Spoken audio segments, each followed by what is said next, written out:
Hi అండి, welcome to creative academy YouTube classes.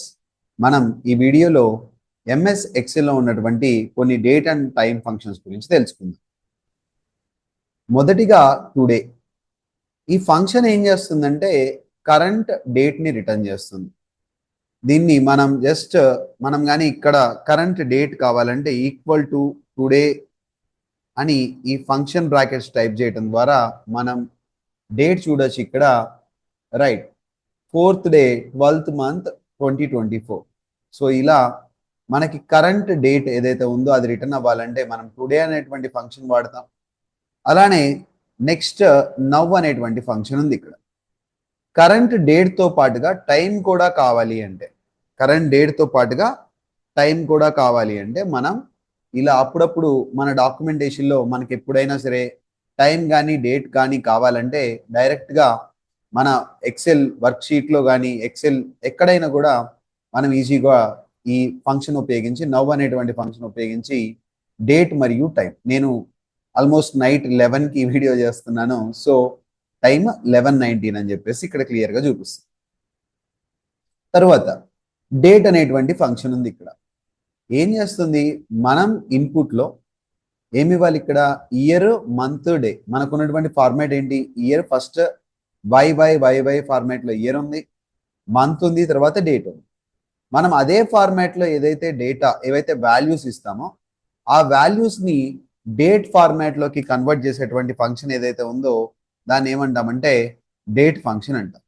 Right, మనకి ఏదైతే డేటా ఉందో మనం దాన్ని ఇక్కడ పేస్ట్ చేస్తున్నాం. సింపుల్గా మనం ఈక్వల్ టు అని రాయడం ద్వారా దాన్ని ఏం చేస్తాం, ఇప్పుడు ఇది ఫంక్షన్గా కన్వర్ట్ అయిపోయింది. ఆటోమేటిక్గా మనం ఇస్తున్నటువంటి 2023 11th month, right, 28/11/2023. So first ఏమిచ్చాం, మంత్, లాస్ట్లో డే ఇచ్చాం, డే వచ్చింది, మంత్ వచ్చింది, తర్వాత ఇయర్ వచ్చింది. ఇలా డేట్ ఫార్మాట్లోకి చేంజ్ అవ్వడానికి మనం ఇచ్చినటువంటి ఇన్పుట్ ఇలా కన్వర్ట్ అయిపోయింది. Next extracts the year from the given date. Suppose ఇప్పుడు నాకు ఇయర్ కావాలి, దీంట్లో నుంచి కావాలనుకుందాం. ఒకవేళ మన రిఫరెన్స్లు వాడుకుందాం. ఈక్వల్ టు ఇయర్ ఆఫ్, మనం డైరెక్ట్గా ఇక్కడ ఏదైతే అడ్రస్ ఉందో దాన్ని సెలెక్ట్ చేద్దాం. D4లో ఉన్నటువంటి ఇయర్ రావాలి. సో మనకి D4లో ఏముంది, ఇయర్ 2023 ఉంది. ఇలా ఇచ్చినా కూడా వస్తుంది, డేట్లో ఫలానా 2023 ఇయర్ ఏదైతే ఉందో అలా అయినా వస్తుంది. మనం ఇక్కడ డైరెక్ట్గా ఒక డేట్ ఉంది కదా 28/11/2023, దాంట్లో నుంచి ఇయర్ రావాలంటే ఇయర్ అనేటువంటి ఫంక్షన్ తీసుకోవచ్చు. అలానే ఈ డేట్లో నుంచి మంత్ రావాలి, నాకు ఓన్లీ అప్పుడప్పుడు మన షీట్స్లో ఏం అవసరం అయిపోతుంది, మంత్ రావాల్సి వస్తుంది. ఒక్కోసారి అవుట్పుట్ దాన్ని ఎక్స్ట్రాక్ట్ చేయాల్సి వస్తుంది, ఒక్కోసారి డేట్ని ఎక్స్ట్రాక్ట్ చేయాల్సి వస్తుంది, ఒక్కోసారి మంత్ ఎక్స్ట్రాక్ట్ చేయాల్సి వస్తుంది. అలాంటప్పుడు మనం సింపుల్గా ఈక్వల్ టు రాసి month of A particular field నుంచి మనకి డేటా రావాలో మనం దాన్ని టైప్ చేయగానే ఆటోమేటిక్గా మంత్ ఎక్స్ట్రాక్ట్ అయిపోతుంది. అలానే డే కావాలంటే ఈక్వల్ టు డే, ఆ పర్టికులర్ డే కావాలంటే ఏ డేట్ నుంచి అయితే డే కావాలో దాన్ని సెలెక్ట్ చేయగానే మనకి ఇలా మంత్ కావాలంటే మంత్, ఇయర్ కావాలంటే ఇయర్, డే కావాలంటే డే. ఈ 3 functions year, month, day functions ఉపయోగించి మనం ఎక్స్ట్రాక్ట్ చేసుకోవచ్చు. అలానే adds or subtracts months to or from a date. ఒక డేట్కి ఎన్ని మంత్స్ యాడ్ చేయాలి, సపోజ్ ఇక్కడ 28/11/2023 ఉంది. దీనికి నేను ఒక 3 months యాడ్ చేయాలి అనుకుంటే ఫార్ములా ఏంటి, ఈక్వల్ టు ఈ డేట్ ఆఫ్, దేనికి యాడ్ చేద్దాం అనుకుంటున్నాను, ఈ డేట్కి 3 months యాడ్ చేద్దాం అనుకుంటున్నాను సింపుల్గా. సో ఆటోమేటిక్ ఏమైపోతుంది, సో 2024 వచ్చింది, 3 months యాడ్ చేశాను కాబట్టి 11th month 12th month 1st 2nd ఇలా 3 months యాడ్ అయిపోయింది. మనం ఇలా డేట్ అని తీసుకోకపోయినా డేట్ ఇంకెక్కడైనా సరే ఎక్సెల్ షీట్లో ఉంటే దాన్ని రిఫరెన్స్ అయినా తీసుకోవచ్చు, లేకపోతే ఈ ఫార్మాట్లో అయినా డేట్ ఫార్మాట్లో అయినా కూడా మనం ఇన్పుట్ అనేది ఇవ్వచ్చు. తర్వాత మనకు ఈ మంత్, సో ఈ డేట్ అంటే ఏమైపోయింది, adds or subtracts months to or from a date అని ఇచ్చాము ఇక్కడ.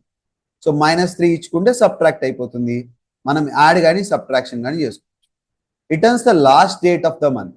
సపోజ్ ఏదైతే ఈఓ మంత్ అని ఉంది ఫంక్షన్, మనం ఎప్పుడైతే ఈ ఫంక్షన్ తీసుకుంటామో లాస్ట్ డేట్ ఏంటి మనకి, సపోజ్ ఏంటి మనకి formula, Arjun sale, April, June, September మరియు నవంబర్ మంత్కి మాత్రమే మనకి 30 days ఉంటాయి. ఫిబ్రవరికి లీప్ ఇయర్ అయితే 29 days ఉంటాయి, నార్మల్ ఇయర్ అయితే 28 డేస్ ఉంటాయి, మిగతా అన్ని మంత్స్కి 31 డేస్ ఉంటాయి. సో నాకు ఇప్పుడు 11th మంత్ ఉంది. 11th మంత్ అంటే ఏంటి? నవంబర్ కదా.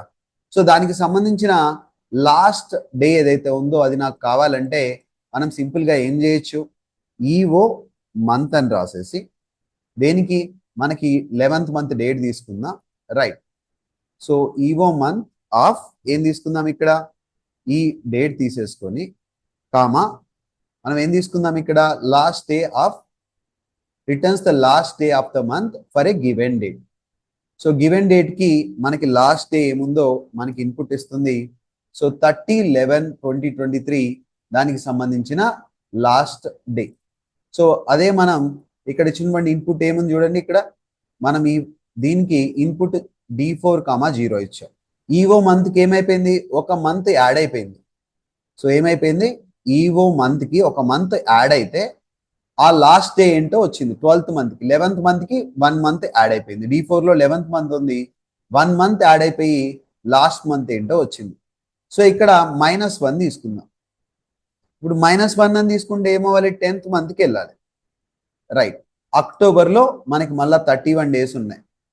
లేదు మనకి సెప్టెంబర్లో అయితే -2 కదా, ఆటోమేటిక్ ఎన్ని డేస్ రావాలి మనకి, మళ్ళా 30 డేస్ వచ్చేసాయి. ఇలా ఒక మంత్ నుంచి ముందుకు వెళ్ళేసి ఆ మంత్ యొక్క లాస్ట్ డేట్ ఏంటి కనుక్కోవాలి, లేకపోతే ఆ మంత్ నుంచి వెనక్కి వెళ్ళి ప్రీవియస్ మంత్ యొక్క లాస్ట్ డే ఏంటో కనుక్కోవాలంటే మనం ఈవో మంత్ అని చెప్పేసి ఫంక్షన్ తీసుకోవచ్చు. అలానే వీక్ డే, దానికి సంబంధించినటువంటి వీక్ డే, సపోజ్ 28/11/22, సపోజ్ ఈ రోజు డేట్ ఉందనుకుందాం. సపోజ్ మనకి ఈ రోజు డేట్ ఏంటి, 4/12/2024 మన డేట్ ఫార్మాట్ ప్రకారం, రైట్. ఇదే కదా ఫార్మాట్.